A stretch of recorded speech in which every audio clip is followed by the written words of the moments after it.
Hi everyone, welcome back to my YouTube channel. Jumpa lagi dengan Fuji. Di video kali ini aku mau ngebahas drama Korea alias drakor. It's okay not to be okay, yang lagi happening banget.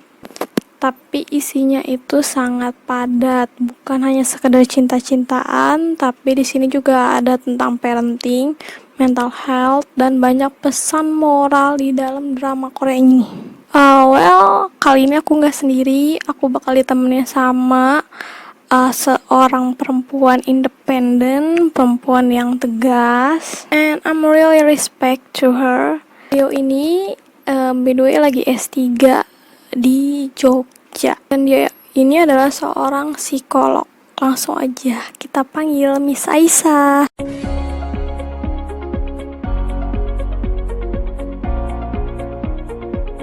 Hai Bu Aisyah, selamat malam. Gimana nih kabarnya Ibu selama pandemi ini? Aktivitasnya apa aja? Mencoba beradaptasi yang biasanya jalan-jalan di luar, sekarang nggak jalan-jalan, akibatnya berat badannya naik. Terus itu jadi langganan Netflix. Wah. Terus jadi nonton drakor yang mana dulu sama sekali nggak pernah nonton drakor, jadi ya banyak kebiasaan baru. Tapi ternyata nonton kayak gitu tuh seru juga ya, maraton gitu tuh. Maraton. Nah, emang kita kan lagi kali ini mau ngebahas satu drama Korea yang masih ongoing ya kan, namanya It's Okay Not to Be Okay, dan baru episode 14, 2 episode lagi akan selesai. Nah, di sini kan ibu ini kan backgroundnya itu psikologi ya, ngambil tentang psikologi kan? Ya. Nah, bimbingan konseling. Iya, bimbingan konseling. Nah, di sini kan tadi aku udah sempat opening memperkenalkan ibu lagi menjalani S3 di Jogja. Dan di sini hari ini tuh aku mau ada 5 pertanyaan yang sesuai sama bidangnya ibu. Nah, Jangan susah sih jadi. oh ya enggak dong, pasti gampang lah untuk Bu Aisyah mah. Ini Gimana? ada 5 pertanyaan. Yang pertama ini, kan Ibu sudah menyimak nih dari episode 1 sampai episode 14. Selama nonton drama Korea ini, drama It's Okay Not to Be Okay, menurut Ibu, apa sih yang Ibu rasain ketika Ibu nonton itu? Awalnya saya coba-coba enggak ya. Pertama itu awalnya tuh yang dilihat itu kan si ceweknya itu ya, si penulisnya itu, terus yang dia ngambil pisau benda tajam kayak gitu. Terus kenapa saya tertarik? Yang paling saya tertarik itu karena di situ ada orang autis. Jadi dulu saya tuh pernah jadi guru autis, jadi guru anak autis di SLB gitu.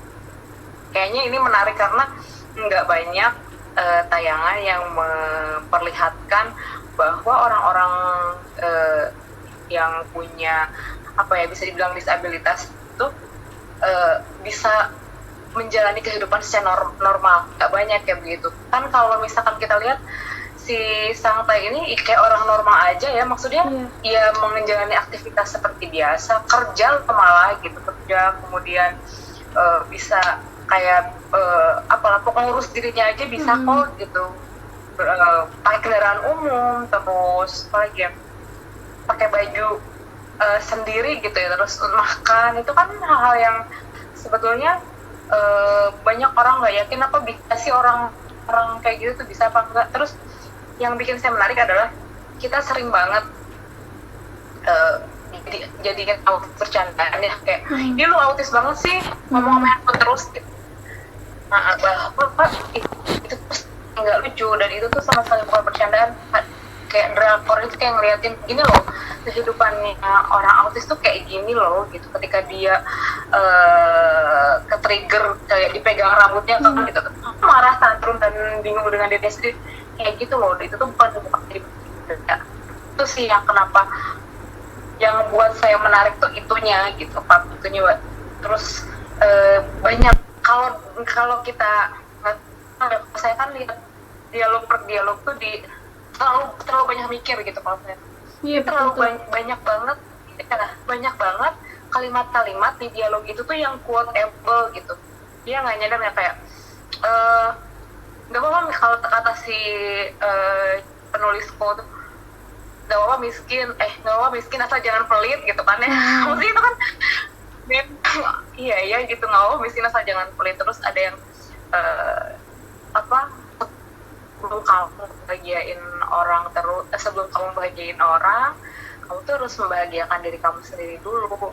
Dan membahagiain diri sendiri itu ternyata nggak egois. Kenapa sih Gangta itu kan selalu banget memikirkan orang lain ya, selalu momen apa ya, self care-nya tuh kayaknya nggak ada yang orang yang care sama dia gitu. Dia selalu care sama orang-orang di sekitar. Itu sih yang ya banyak quote yang iya ya itu terjadi dalam hidup kita, cuma kita ada aja tuh. Oke. Berarti Jadi bukan sekadar gitu. iya, bukan Yang sekedar cinta-cintaan enggak gitu kan ya. Ini tuh bukan cuman sekedar cinta-cintaan doang kan ya. Di sini tuh banyak banyak makna yang bisa diambil gitu, pesan moral yang bisa diambil. Oke, kita next question.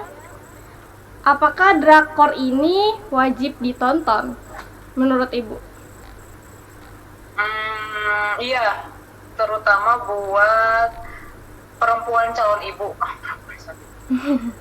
Kalau saya lihatnya di situ tuh ada banyak banget nih, kayak pola asuh, betapa pola asuh tuh ternyata ngaruh banget gitu ke orang udah dewasa.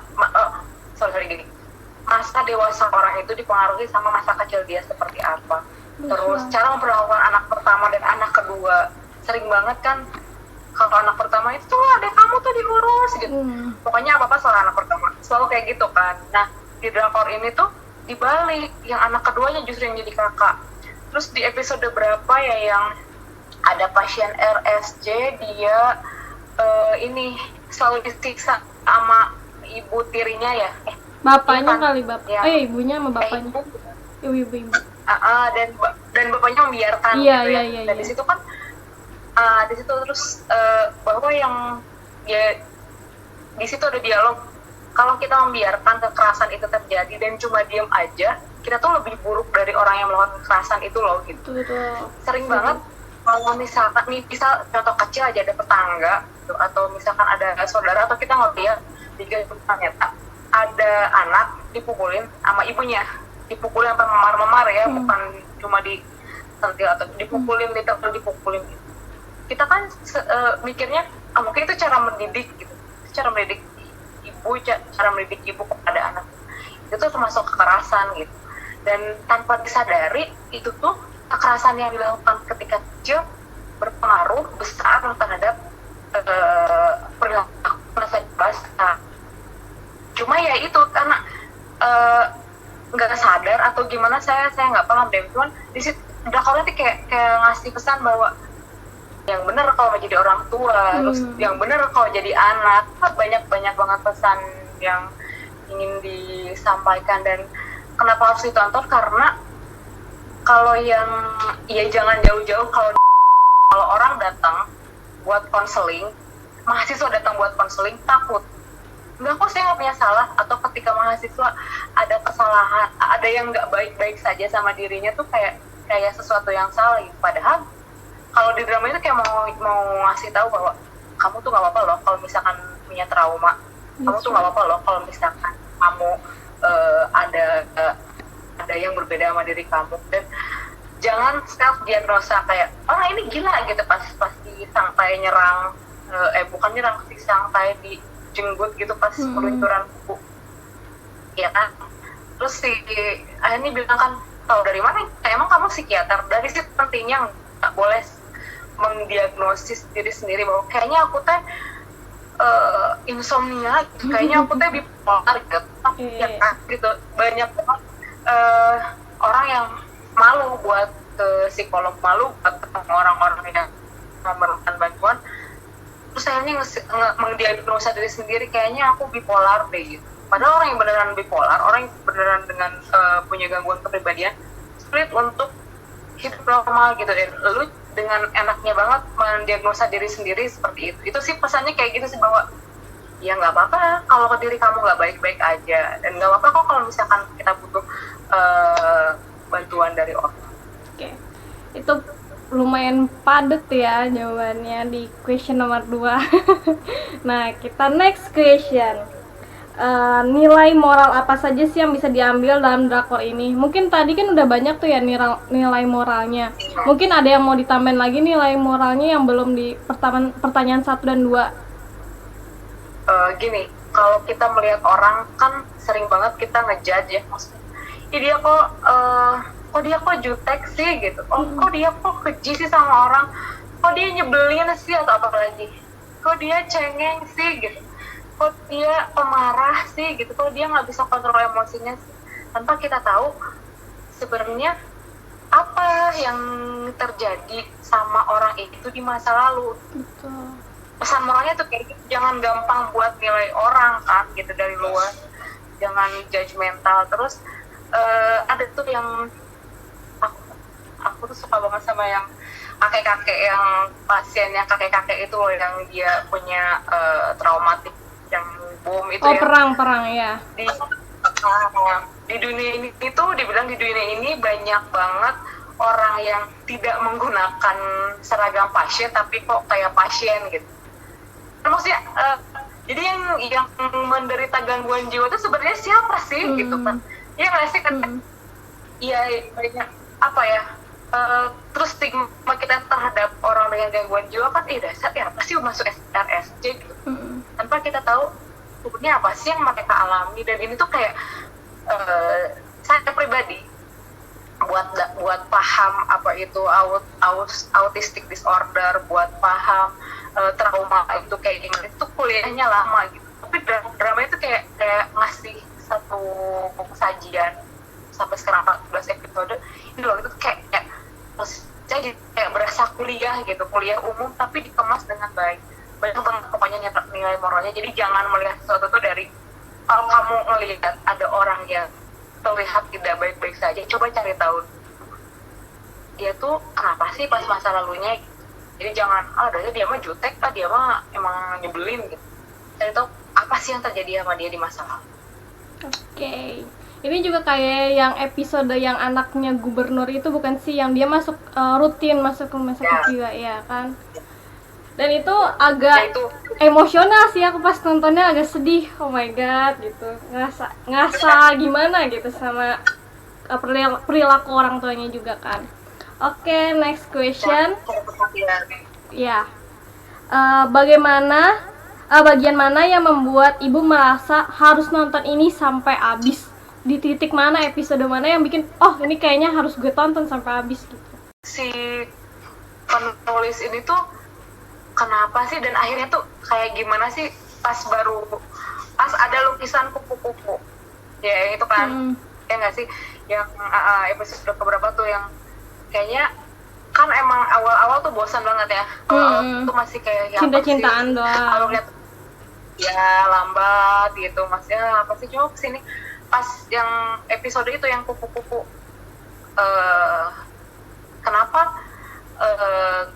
dia takut sama kupu-kupu, itu yang dan kenapa begitu hebohnya ketika ada kupu-kupu itu, yang bikin penasaran, ya sengaja dibikin penasaran.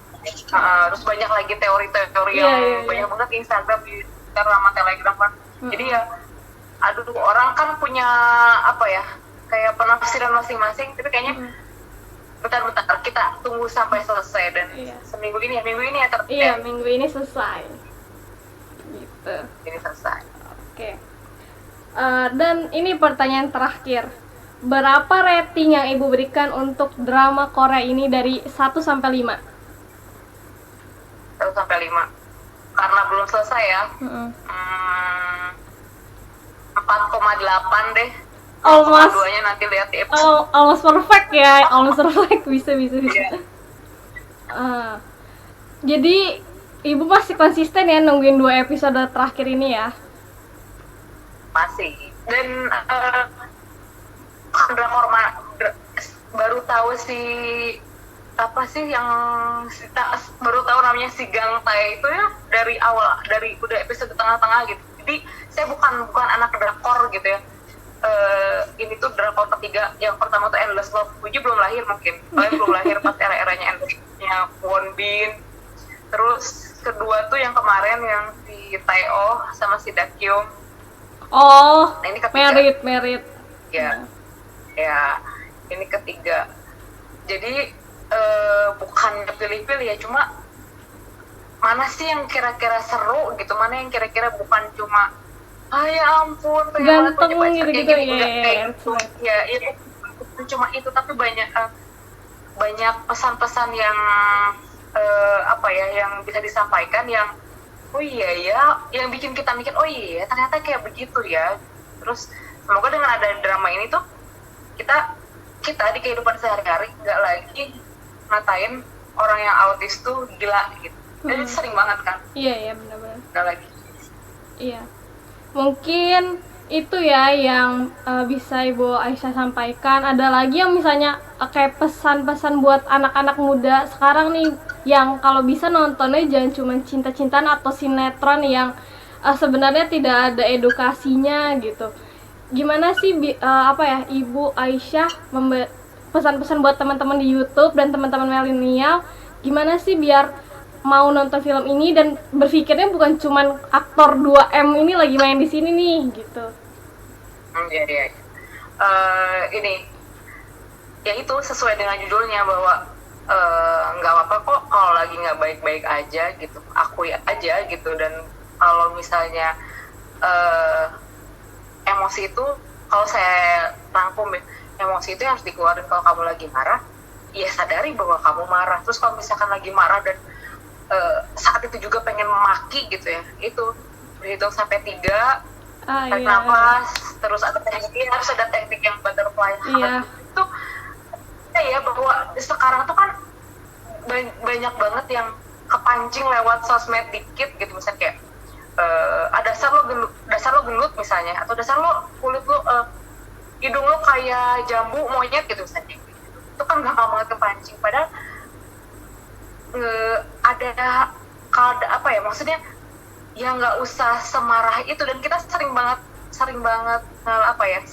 banyak emosi-emosi negatif ya, yang tanpa kita sadari oh iya kita nahan ya. Kalau kamu nggak suka ya bilang nggak suka gitu, kalau kamu suka ya bilang suka. Hidup dengan berkesadaran gitu sih. Jadi sadari kalau misalkan lagi sedih ya sedih, kalau lagi marah-marah, kalau lagi bahagia, dinikmati setiap emosinya. Berasa konseling ya ini jadinya, aku berasa konseling. Udah lama banget nggak ketemu Bu Aisyah. Mungkin itu aja kali ya yang bisa.